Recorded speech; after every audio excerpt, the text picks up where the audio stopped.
Hello and welcome to the Film Prospector again, continuing this year's project of 52 films across 52 weeks. Today we have the 1986 film Hellfire, starring Kenneth McGregor, Sharon Mason and Julie Miller. Apparently this is the ultimate power of human destruction. This is definitely one that I picked up with no idea what it was. I've never heard of it, I've never heard of any of the people in it. It's got a cheap, tacky name. It doesn't look particularly great in the screenshots on the back, so it's fair to say I wasn't expecting too much. And I was probably right. Though, to be fair, this might not be quite as bad as I was expecting. The cover art certainly makes it seem like it wants to be a sci-fi action thriller, horror, I'm not sure. And this does have its fair share of cheaply made spaceship models, futuristic looking weaponry, abandoned housing estates.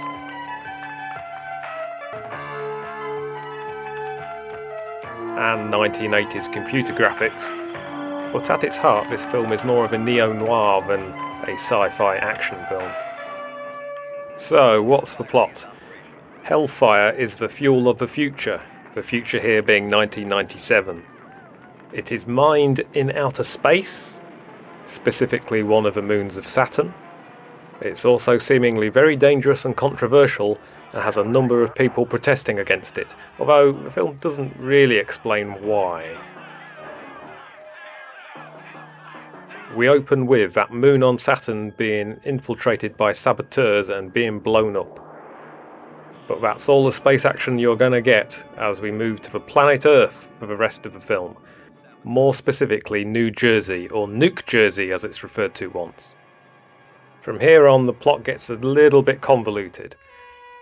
The sister of the owner of the company which produces Hellfire goes to a private detective and drags him into a mystery involving murder and some of the missing Hellfire fuel which appears to be killing people. Come in.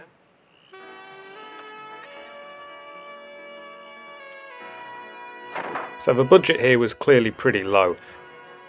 But for what they had, they've used it all right. Some of the effects are okay. Some of the model work is actually okay.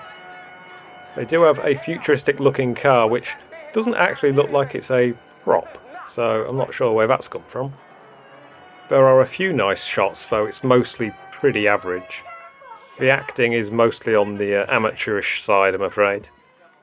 Though a few people do give quite spirited performances. The best of which must surely come in the club scene, where early 80s Philadelphia punk band Sadistic Exploits are playing. This is right up my alley and probably my favourite scene in the film.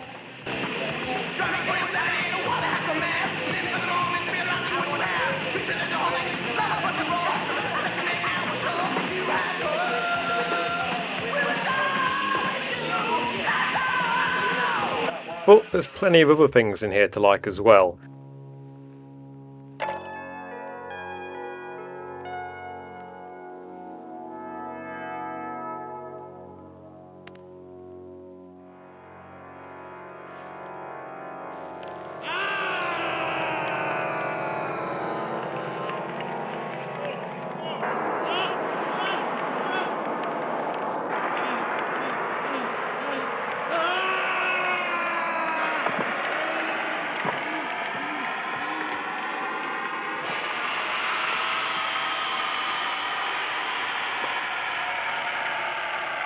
I'll be honest, there's an awful lot in here which doesn't work, but there's plenty that does as well.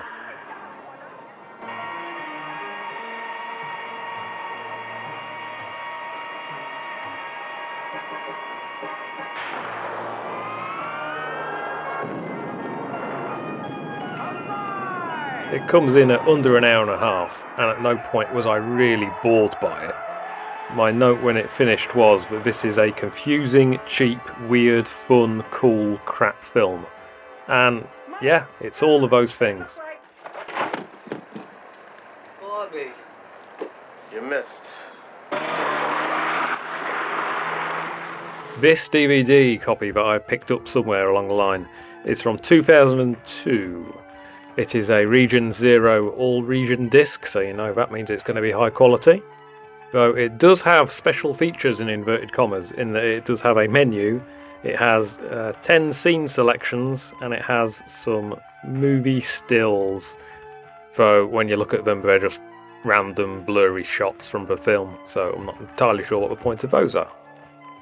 Anyway, adding all this up, how much gold do I think we can find in here? I've gone for 4 grams of gold. Today's current conversion rate, that equals about £270. That is enough for you to buy 11 spaceship model making kits. They could come in handy. Oh, you're not getting me in that thing. That's it for now. Thank you all for watching. Next week it's 1996, the year before Hellfire is invented. So keep following to find out what gold I can discover on my DVD shelves. Bye!